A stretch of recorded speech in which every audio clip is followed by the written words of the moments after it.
안녕하십니까 정마입니다.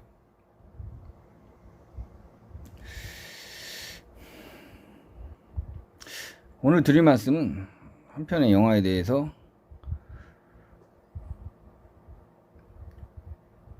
말씀을 드리고자 합니다.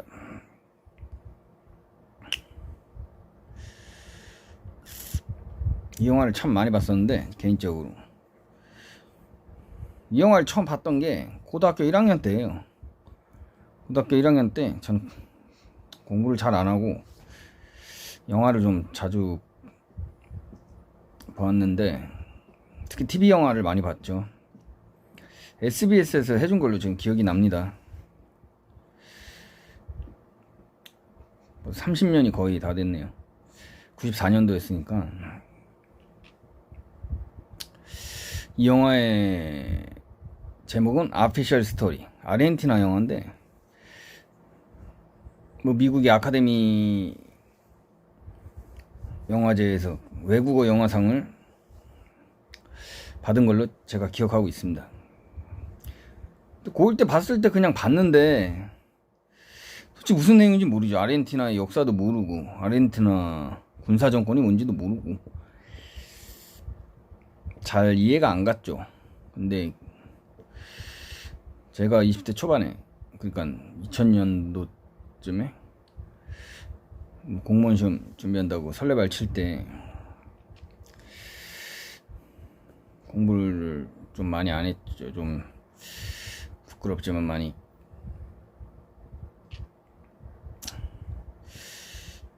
열심히 못했는데 지금 후회합니다. 근데 이 영화를 제가 비디오방에서 봤어요. 신림동에. 예전에 공무원 시험 준비한다고 학원 다닐 때 거기 신림동 근처에 비디오방에서 제가 이 영화를 봤습니다. 이제 20대 때 봤죠. 한 23살쯤에 해서. 그때 혼자 비디오방에서 이 영화를 봤었는데, 그 마지막 장면까지 보고 이제 펑펑 울었습니다. 솔직히 그때 감정이 복받쳐서 좀 울었습니다.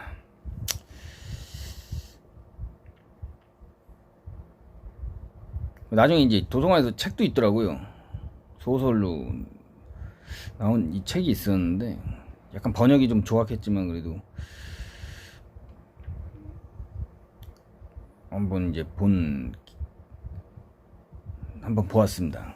도서관에서 빌려가지고 책을. 아피셜 스토리죠,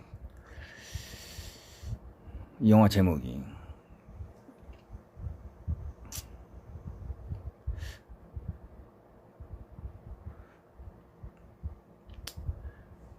그러니까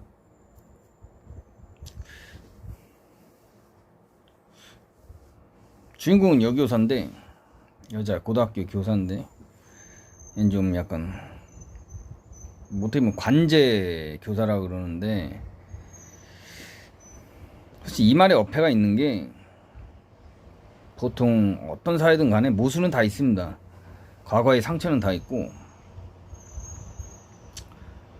누구나 인간이라면 그 사회 내에서 좋은 직장에 다니고 사회적으로 인정받고 싶어 하니까 막 그 조직 내에 생리가 있지 않겠습니까? 그 조직 내에서 거부하는 어떤 의견을 표시할 수는 없죠. 사회생활을 하면서 자기가 그 직장에서 계속 인정받고 성장하려면 좀 그 직장에서 터부시되는 어떤 의견을 제시할 수는 없는 거죠. 한국 사회건 어느 다른 나라건 간에 비슷하다고 봅니다. 삶의 양식은.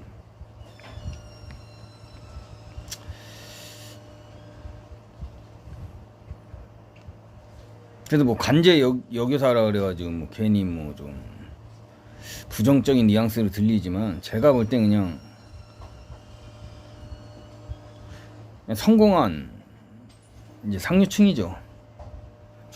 중상류층. 근데 이 영화의 배경이 되는 건 이제 아르헨티나니까. 아르헨티나에 성공한 중산층. 그 남편도 이제 대기업 중역 정도 되고 어떤 가정인데 딸이 하나 있습니다. 딸. 근데 이 딸이 입양한 딸이에요. 입양한 딸. 가비라고.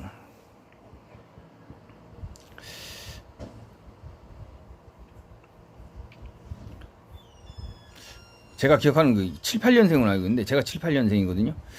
하여튼 그래가지고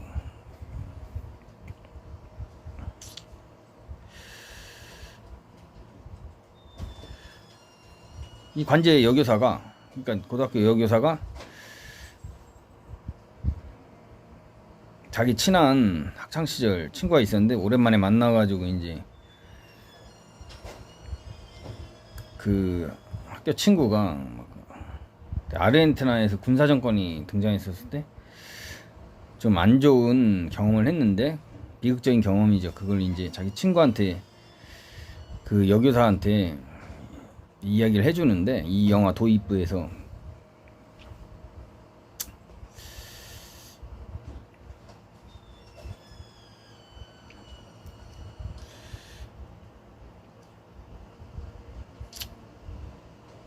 자기 뭐 어떤 사람이랑 친했는데 아는 사이였는데 그 사람이 뭐 좌익이다, 좌익 가격파라고, 자기가 이제 뭐 아르헨티나 군사 정권에 강제로 연행되고 끌려가가지고 이제 끔찍한 이제 비극을 당하고 뭐 그런 얘기는 이제 쭉 자기 친구인 여교사한테 해주는데,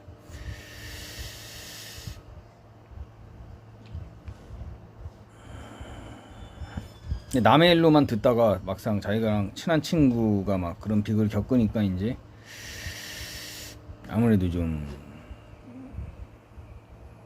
생각을 하게 되죠. 과거의 일에 대해서. 아르헨티나 군사 정권이 들어섰을 때 그때 끔찍한 일을 당한 사람들에 대해서 좀 생각을 하는 거죠.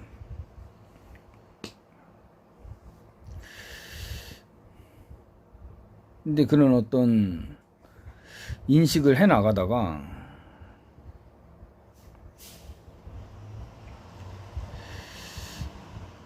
그 어떤 뭐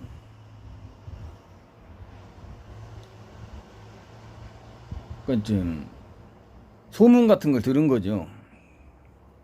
아르헨티나 군사 정권이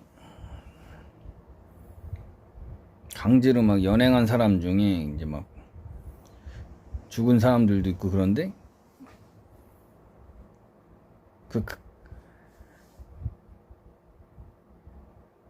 그 희생된 분들의 자녀들이 이제 상류층한테 입양이 됐다. 상류층, 이제 아이가 없는 상류층에 입양이 됐다. 뭐 이런 소문이 도는데,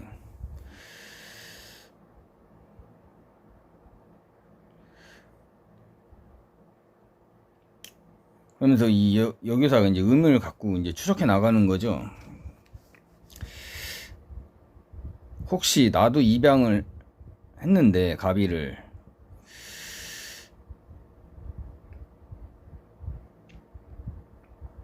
그 남편은 얘기 안 해주고 어디서 입양했는지 정확히 얘기를 안 해주고, 혹시 모르는 마음에 추적을 하다 보니까 그 병원을 이제 그 입양된 병원, 가비가 입양된 병원도 막 찾아보고 그 주변 인물들도 막 만나보고, 그런 와중에 제가 기억하기는 그 아르헨티나 군사정권 때 희생당했던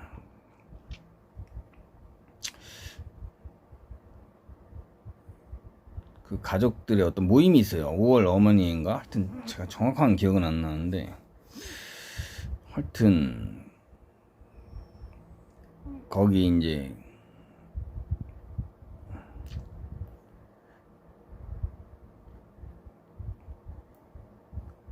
어떤 할머니를 만나게 되는데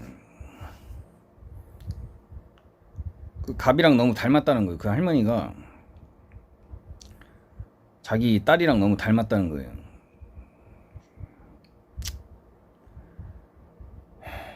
그래가지고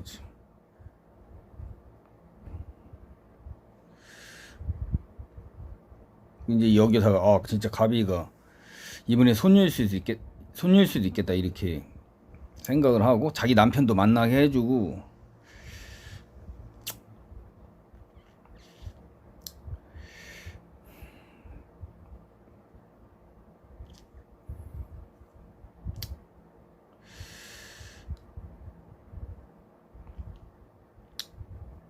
하는데 이제 남편은 반대하는 거죠.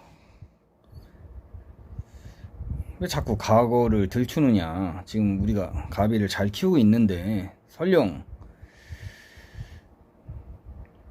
저 할머니 말이 맞다고 쳐도 친딸처럼 잘 키우고 있는데 뭐가 문제냐. 지금 잘 키우고 있는데 현재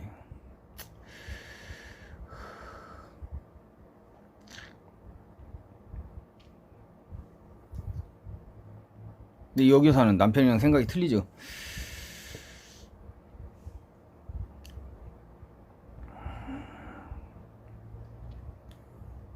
진실을 알아보니까 감당할 수가 없는 거예요. 이 비극이. 시대와 사회의 비극을 이제 스스로 감당할 수 없으니까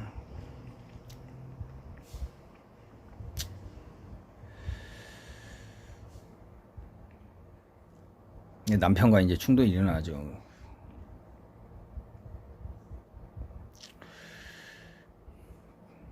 여 교사는 이제 나중에 집을 떠나는데 우리 크게 한번 싸우고 떠납니다.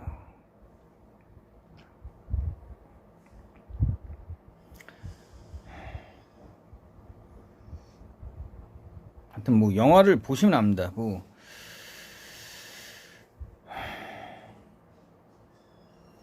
저도 많이 보았지만은 뭐 영화를 해석하는 기준은 뭐 개인마다 다 틀리니까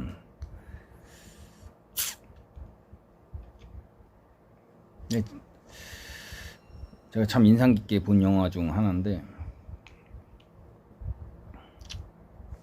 사람 사는 건 다 똑같다고 봅니다. 과거의 상처가 어느 나라든 다 있으니까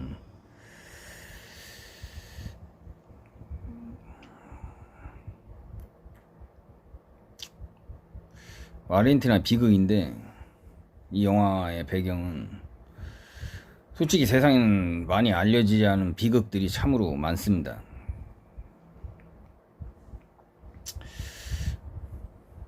예를 들면 이제 1989년 6월 4일 철안문 광장에서의 대학살, 중국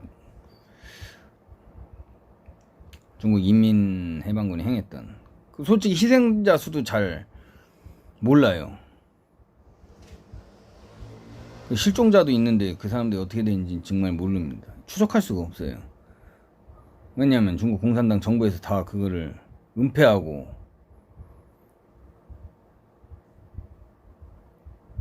삭제하고 막 그랬으니까 추적하기가 굉장히 어렵죠. 불가능하죠. 거의 중국이라는 사회에서는 진실을 알 수가 없는 거죠. 전부 공산당이 통제하니까. 뭐 그런 비극들을 영화로도 뭐 솔직히 표현할 수도 없고 노래로도 표현할 수 없는 거고. 또 북한도 마찬가지 아니겠습니까? 북한 노동당 시하에서 과거 김일성, 김정일 독재체제하에서 벌어지던 수많은 비극들에 대해서 일만의 편린도 잘 밝혀지지가 않았습니다. 당연히 그 공산주의 통제 사회니까 밝혀질 수가 없죠.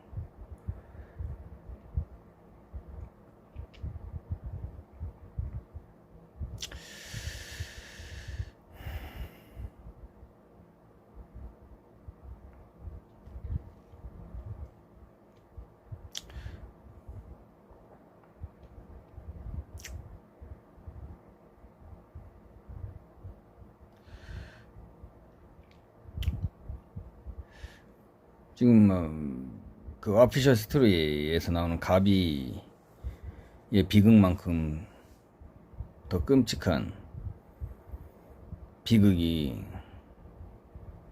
많이 안 알려졌다고 생각합니다. 오히려 공산 독재 치하에서 있었던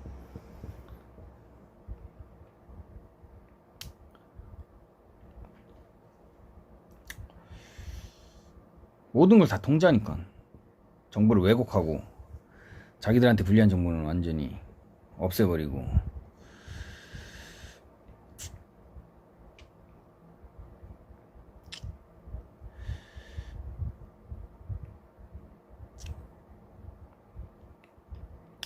이런 측면도 생각해 보아야 할 것 같습니다.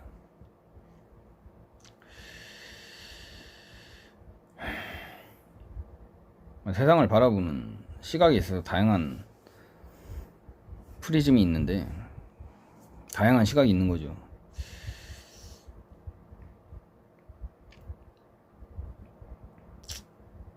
근데 막상 자기가 가슴으로 비극을 느끼지 못하면은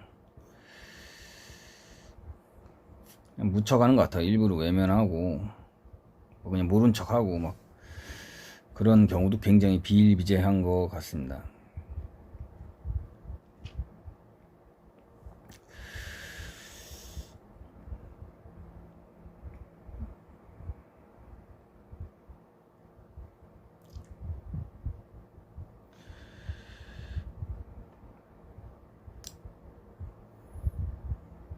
중국이나 뭐 북한의 정치범 소용수에 대해서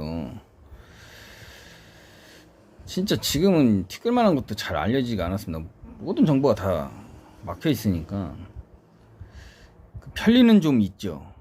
일말에 편린들이 있어가지고 뭐 추적하는 연구자들도 있지만 그 전무를 파악해내기는 굉장히 어려울 것 같습니다. 시간도 많이 걸릴 것이고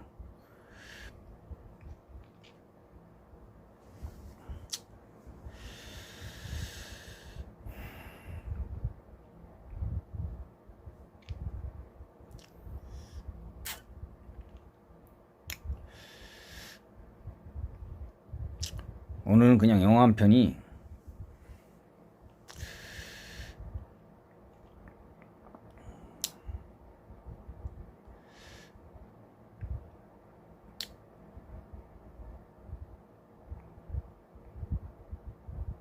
제가 뭐 영화 전문가는 아니지만 영화 한 편이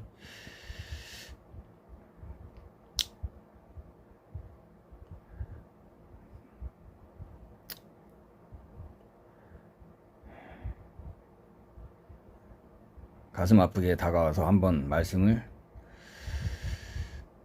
드려보았습니다. 오늘 시청해 주셔서 감사합니다. 감사합니다.